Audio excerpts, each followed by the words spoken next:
Hello all, welcome to Telugu talks. ఏం నడుస్తోంది Iran ఇంకా యుఎస్ఏ మధ్య? ఇద్దరు వృద్ధ సన్యాసులు ఏం చేయదలుచుకున్నారు మిడిల్ ఈస్ట్ మొత్తాన్ని? ట్రంప్ ఒక పక్క, ఖమేనీ ఇంకో పక్క.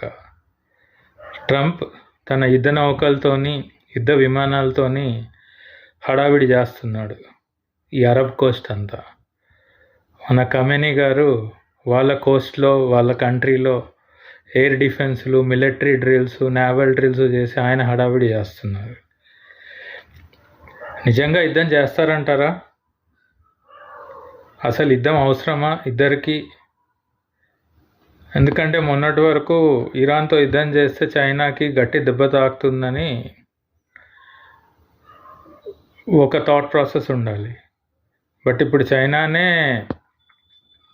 అసలు దారుణంగా ఉంది ఇంటర్నల్లీ. చైనా వాళ్ళ అంతర్భద్రత, మిలిటరీలు, కుమ్ములాటలు అసలు అబ్బో ఓ రేంజ్లో ఉంది. మన పాత 1980s 1990s ఫిలిమ్స్లా ఉంది అక్కడ లోపల.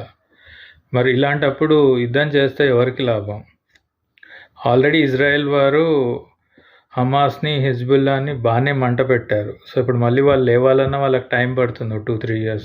మరి ఈ టైంలో యుద్ధం చేస్తే ఎవరికి లాభం, ఎవరికి నష్టం?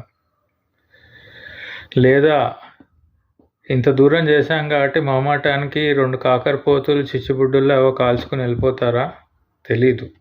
బట్ ఏదైనా సరే, ఇద్దరు పండు ముసలి వాళ్ళ చేతుల్లో మిడిల్ ఈస్ట్ జాతకం అంతా ఉంది, ప్రపంచ జాతకం అంతా ఉంది. సో వేసి చూద్దాం.